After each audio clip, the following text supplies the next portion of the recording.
Cada semana con Fonditel nos acercamos a nuestra planificación financiera, a la gestión de nuestro patrimonio, y en esta ocasión vamos a hacerlo con una mirada especial al contexto que están atravesando los mercados financieros, las incertidumbres que nos preocupan o también los claros que tenemos en el horizonte respecto a hacia dónde se puede mover el dinero. Es un placer saludar a Ignacio Chacón, es gestor de carteras de multiactivos de Fonditel. Ignacio, gracias por acompañarnos en Capital Radio. Gracias a vosotros. José Cerón, gestor de carteras multiactivo de Fonditel. Bienvenido a Capital Radio, José, gracias. Muchas gracias. Bueno, nos hemos incorporado ya al día a día en este arranque de curso 2018-2019 con más preocupaciones en el horizonte o con tranquilidad, bueno, desde el punto de vista de los mercados financieros, claro que es su especialidad. Ignacio, a ver, un primer diagnóstico. Bueno, un primer diagnóstico sería, desde luego, echar un vistazo a la evolución de la macro y ver un poco qué es lo que ha cambiado y qué es lo que no en estas últimas semanas. Y lo que vemos es que realmente el crecimiento continúa adelante. Evidentemente hay medidas que siguen en marcha, ¿no? y que han estado impulsando la evolución tanto de la propia economía y de lo que se ve en los beneficios. Y bueno, pues esto es un poco lo que está descontando sobre todo el mercado americano, ¿no? Es bonanza, ¿no? Y con una inflación que, bueno, pues tiende al alza, aunque el último dato ha retrocedido un poquitín, pero se mantiene, es una inflación que no es desbocada y que además permite al Banco Central Europeo, a la Reserva Federal continuar con su discurso, ¿no? Es un discurso continuista en el que más o menos las líneas están trazadas y es relativamente predecible. Ya. Habla usted de bonanza en el mercado americano, pero eso no quita, José, que haya muchos frentes abiertos y que además tocan directamente al principal mercado del mundo. Estoy pensando en la tensión comercial o guerra, como ustedes decidan llamarlo. Estoy pensando, sí, en la normalización monetaria. Hay elecciones también en Estados Unidos dentro de pocas semanas. Bueno, y luego el tema emergente, ¿no? Estaba pensando también, va a haber elecciones en Brasil dentro de poquito. Contexto, a ver, estos son factores que pueden alterar esa bonanza que nos estaba describiendo Ignacio.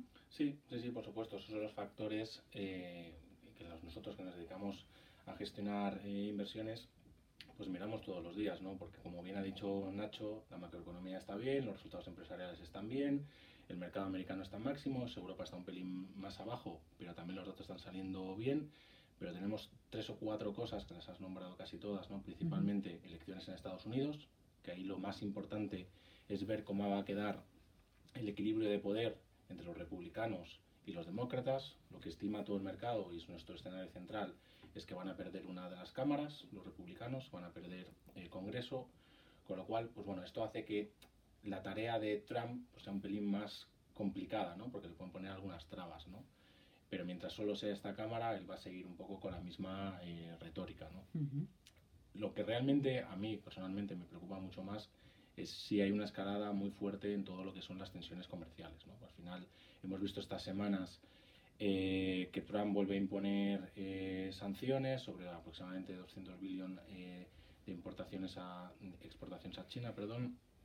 China ya ha dicho que va a imponer también 60 billones, pero lo más preocupante es que es muy impredecible, ¿no? Que es una cosa que no nos gusta a los gestores, ¿no? Porque al final es muy difícil predecir qué van a hacer los políticos y, por poner un punto gracioso, es mucho más difícil predecir lo que puede hacer Trump, ¿no? Entonces esa parte pues nos preocupa, ¿no? Porque puede hacer que toda esta macroeconomía que está aguantando, ¿no? Pues acerquemos más la posible recesión que podemos tener en 1 o 2 años, ¿no?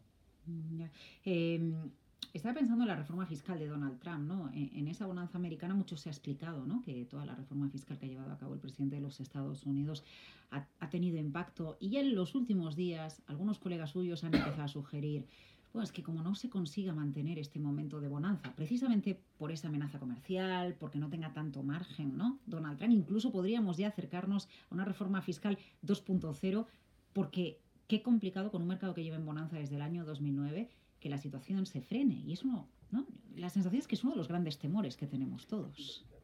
Precisamente sobre este tema hemos empezado a debatir nosotros, ¿no? Hemos intentado empezar a sacar alguna información, buscar cómo puede diluirse en el tiempo el efecto de la reforma fiscal, y ya empieza a haber informes que comentan sobre esta situación, ¿no? Entonces, lo que tenemos que tener en la cabeza es que estas reformas no duran eternamente, su efecto se diluye claramente a partir de la segunda mitad del año que viene. Entonces, esta dilución de sus efectos puede ser leída de otra manera en función de lo que suceda en las elecciones. ¿Por qué? Porque si pierde mucho poder, le van a frenar muchas iniciativas, no va a ser posible encadenarlas y por lo tanto puede haber un escalón de crecimiento situado en la segunda mitad del año que viene. Ese es un poco el caso en el que nosotros nos estamos centrando ahora. Esto se mezcla con otros temas, es decir, el ciclo sigue su propia cadencia. Si sobre la cadencia que sigue el ciclo desaparece una cosa que ha sido muy positiva y que pensemos que ha sumado en unos 100 puntos básicos, un 1% de crecimiento interanual en Estados Unidos, en vez de estar creciendo al 2, estás creciendo al 3, más o menos. Si tú lo quitas, deberías de estar creciendo al 2 de vuelta. Entonces hay un escalón ahí que probablemente no esté recogido en los mercados, probablemente no esté recogido principalmente en el S&P 500, ni en las previsiones de beneficios. Claro, y ligando esto con un comentario que hacía usted antes, ¿no? Respecto a cómo Europa sí va bien, la economía, pero va tan bien, todos sabemos que el mercado, la parte de renta variable, pura y dura, otra cosa ya es lo que vaya a ir pasando con la renta fija, con su inflación, el Banco Central Europeo. No ha acompañado en esa bonanza que sí que se ha visto en la bolsa americana, que aumenta la sensación de riqueza, ¿no? Que luego tiene también a su vez el ciudadano a pie. Claro, cuando ustedes se reúnen en Fonditel y barajan todo lo que esté previendo en el mercado, ¿qué papel juega Europa? Porque al final, si miramos mucho a Estados Unidos, que Europa es lo que tenemos más cerca, y a veces, decir Europa no tira, a lo mejor es demasiado fuerte por mi parte, ¿no? Pero no hemos sabido ejercer de relevo, o no sé si ahora viniera algo que alterara todo el panorama, Europa ejercería de relevo. Yo no hablaría de relevo. Aquí lo lógico hubiera sido simultanear las fuerzas, digámoslo de esta manera. Es decir, si la Reserva Federal está en modo optimista, viendo que es el momento de recoger unas medidas que luego va a necesitar cuando vengan mal dadas, la pregunta es, ¿qué hay tan fuerte en el escenario que a lo mejor no estamos viendo que el Banco Central Europeo no se puede permitir hacer exactamente lo mismo? Entonces, probablemente en Europa es el panorama político una de las razones más importantes para pensar en este sentido. La atomización política, ¿no? Bueno, no solo eso, sino por ejemplo el avance del populismo. Cuanto más duros somos con los consumidores porque les subimos los tipos, ¿hacia dónde puede virar la política? Estos son temas terriblemente complejos, pero que podrían estar encima de la mesa. No es que esté cuestionando la independencia del Banco Central Europeo, simplemente estoy diciendo que, dadas las circunstancias, el Banco Central Europeo ha divergido claramente de la evolución y del pensamiento y de las acciones de la Reserva Federal. Y esto ha tenido una consecuencia muy fuerte. ¿Por qué? Porque ha afectado la evolución de nuestra divisa, el euro, y además no solamente ha afectado a eso, sino también a la generación de las expectativas. Porque lo que hace es un poco aplacar los ánimos, es decir, oye, algo hay que no estamos viendo que hace que no tengamos que ser tan optimistas. Y lo ha descontado el mercado. Realmente la evolución del mercado detrás de estas caídas continuadas y esta divergencia de la renta variable está eso, muy probablemente.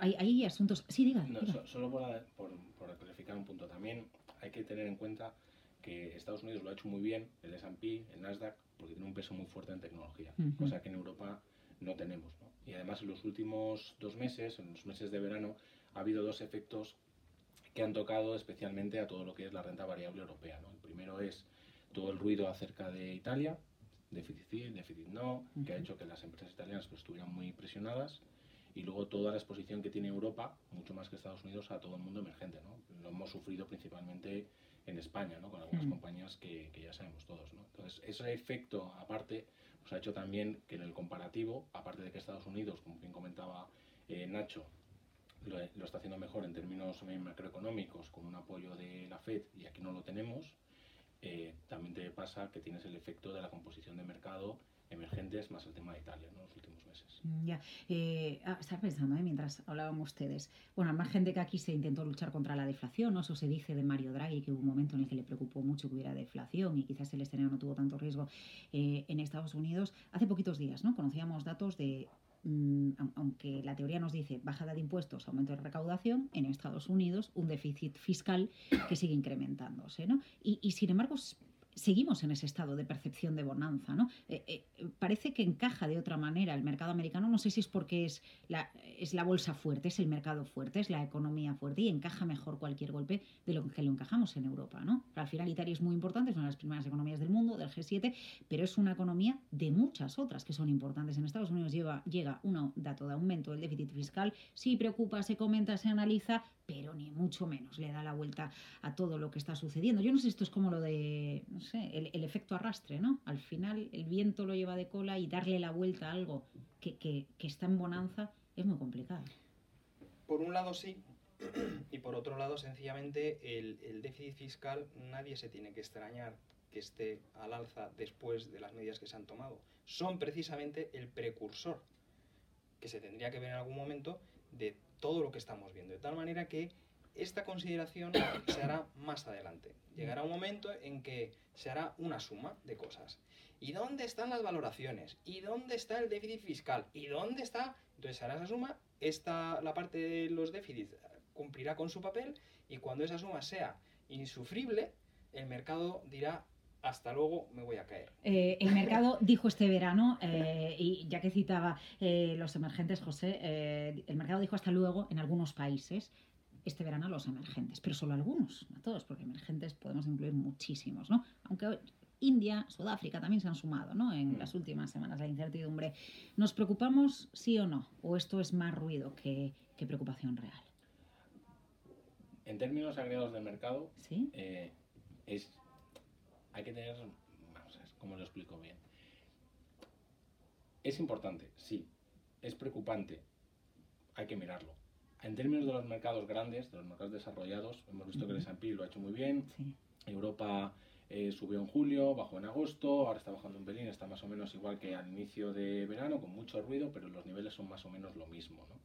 Esto afecta mucho más a esos países individuales, ¿no? Porque al final, para mí el más preocupante de todos sería Brasil, ¿no? Por su importancia en términos económicos, ¿no? En el caso de Turquía o en el caso de Argentina, son países que, bueno, lo están pasando muy mal, sus divisas han depreciado muchísimo, pero en términos de impacto en los mercados financieros es relativamente pequeño. Al final, la gente, los inversores, no tienen una posición muy grande en emergentes, ¿no? Es más un tema de titulares periodísticos que de importancia relativa para lo que son los mercados, ¿no? Si continúa, pues todo esto te mete ruido y hace que los activos de riesgo pues, puedan llegar a sufrir, ¿no? Pero al final lo que ha sufrido sobre todo es tema de divisas emergentes, la economía de esos países, pero no ha habido una traslación a los mercados grandes muy fuertes, ¿no? Por ahora. De todas formas, todo esto tiene un origen, es decir, esto solemos mirar la historia y nos olvidamos de lo que ha pasado, ¿no? Pero ¿qué sucede en un ciclo de subida de tipos? En un ciclo de subida de tipos, al final el dinero termina retirándose de donde hay problemas precisamente de financiación. Esos países que tienen un problema de financiación porque tienen déficits por cuenta corriente amplios, porque tienen emisiones en divisa extranjera, porque sus bonos los tienen los extranjeros que son los que tienen la capacidad de venderlos. Todos estos países son los que están un poco en el punto de mira. Y la mayoría de los países que han reaccionado negativamente estas últimas semanas estaban en la lista, entre comillas, negra, no quiero poner ninguna connotación, simplemente en la lista de países con posibles complicaciones desde el punto de vista de la financiación. Entonces, no es nada extraño que suceda esto. Suben los tipos, que además ahora mismo está solamente la Reserva Federal entre los desarrollados más importantes. Pero esto realmente es un efecto relativamente habitual. Es una cosa normal. Bueno, quizás por eso Mario Draghi en su última rueda de prensa dijo: vigilamos cuál es el efecto y la volatilidad que está teniendo en el mercado, precisamente el proceso de normalización monetaria. Cuando llegue el Banco Central Europeo, cuando Inglaterra, en función de qué pase con el Brexit y su economía, en vez de 25 puntos, que es lo único que ha subido, venga más, cuidado. Pero poco a poco, cada análisis a su tiempo. Retomamos el análisis de los mercados con Fonditel en Capital Radio cada semana. Inversión, gestión de patrimonios, ahorro, sobre todo planificación, y aquí los frentes que tienen ustedes que tener en cuenta cuando miren a su cartera o a los mercados financieros. Ignacio Chacón, gestor de carteras multiactivos de Fonditel. José Cerón, gestor de carteras multiactivos de Fonditel. Gracias, hasta la próxima. Muchas gracias a vosotros.